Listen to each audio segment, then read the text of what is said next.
Tajuk tingkatan 2, skala dan jarak.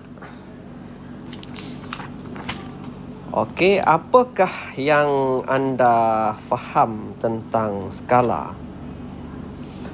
Okey, skala, maksud skala ialah nisbah jarak di atas peta berbanding dengan jarak sebenar di atas permukaan bumi.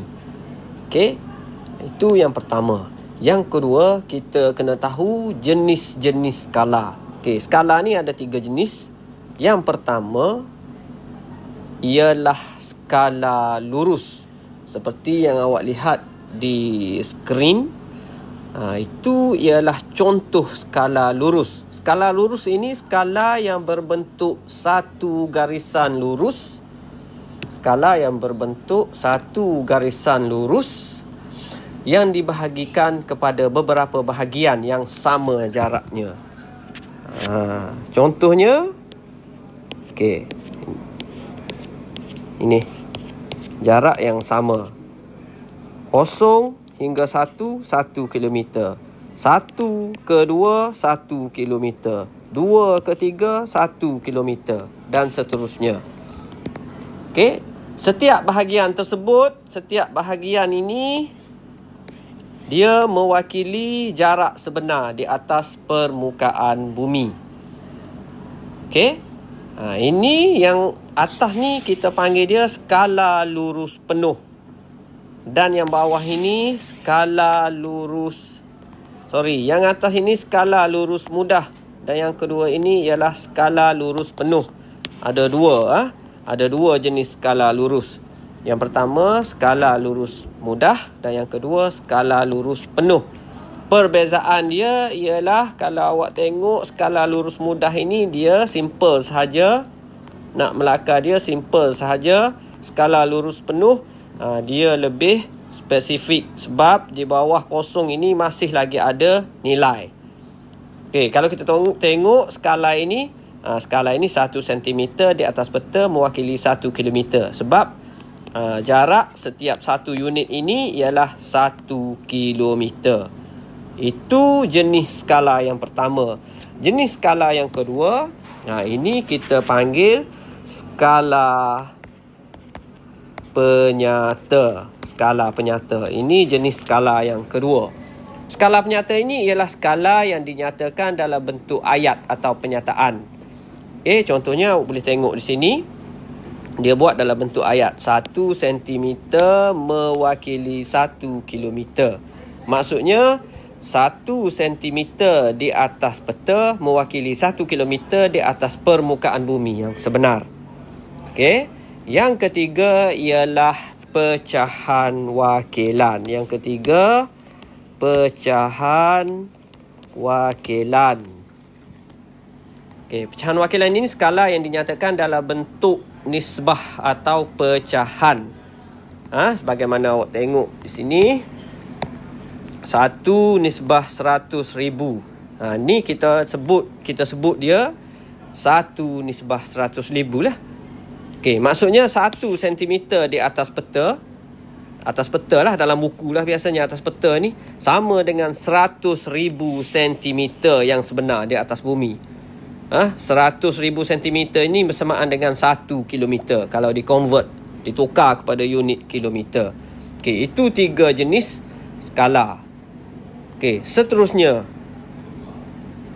Ni di sini ialah contoh kita nak convert unit kilometer dari cm ke km, daripada meter ke km, cm ke meter, milimeter ke cm. Okey. Seterusnya, jarak. Okey, apa maksud jarak? Jarak ini maksudnya ialah ukuran jauh. Ukuran jauh antara satu tempat dengan tempat yang lain. Antara sesuatu tempat. Okey, itu maksud jarak. Dari titik A ke titik B, berapa ukuran dia? Itu maksud jarak.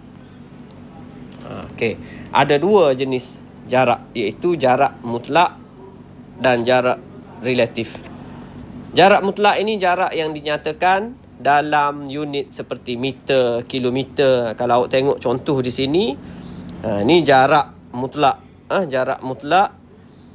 Dia tetap dan tidak berubah. Contohnya jarak kalau kita bawa kereta, kita akan jumpa papan tanda tepi jalan yang mengatakan ipuh 223 km lagi nak sampai. Itu dia panggil jarak mutlak. Okey. Contoh je lah dalam bentuk kilometer. Ada juga dalam bentuk meter. Dia dalam bentuk unit. Okey. Yang kedua ialah jarak relatif. Ini yang pertama jarak mutlak. Yang kedua jarak relatif. Jarak relatif ini berdasarkan kos dan masa. Dia tidak tetap. Boleh berubah-ubah berdasarkan jenis pengangkutan, masa. Contohnya kalau kita tengok di sini, kalau taksi katakan nak ukur jarak taksi tu dari mana ke mana, kita tidak nyatakan dalam bentuk kilometer, kita nyatakan dalam bentuk kos. Contohnya kita bermula dari titik A, lokasi A nak pergi ke lokasi B, mengambil kira tambangnya sebanyak RM35. Dan naik taksi, saya bagi contoh satu lagi, dari titik A nak pergi ke titik B, tambang dia RM10. Maka murid akan tahu, awak akan tahu yang mana lebih jauh. Maksudnya kalau tambang itu lebih mahal, jaraknya lebih jauh. Kalau tambang murah, jarak lebih dekat. Itu maksud jarak relatif. Juga boleh digunakan dengan menggunakan panduan, kita guna masa berapa minit. Maknanya kalau lama masa yang diambil, jarak tu jauh lah. Begitu juga dengan masa, jarak. Biasanya masa dan jarak lah. Untuk masa dan kos. Masa dan kos untuk menentukan jarak relatif. Okey. Jadi ini contoh dia. Bagaimanakah menentukan jarak mutlak dan jarak relatif. Okey. Kalau kita tengok, ini sekolah. Saya bagi contoh. Ini sekolah. Ni rumah Adeline. Okey.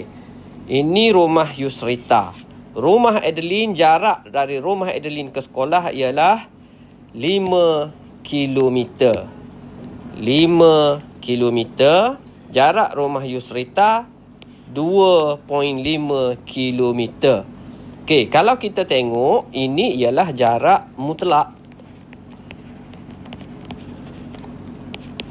Jarak mutlak. Okey, bagaimana pula dengan jarak relatif?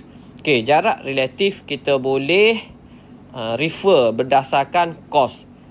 Okey, katakan naik taksi. Rumah Adeline ke sekolah RM10 tambang. Ni rumah Adeline nak pergi ke sekolah ni RM10 tambang taksi. Sejauh 5 km ni RM10. Okey. Rumah Yusrita pula, kalau nak pergi sekolah, jarak dia 2.5 km, maka RM5 tambang. Itu jarak relatif jika naik taksi. Sama macam tadilah. Tu contoh. Ini saya bagi contoh ni di atas lapangan. Di atas lapangan. Okey. Itu sahaja. Dan kita akan ada sambungan dia untuk tajuk bab 1 tingkatan 2 ini. Sekian, terima kasih.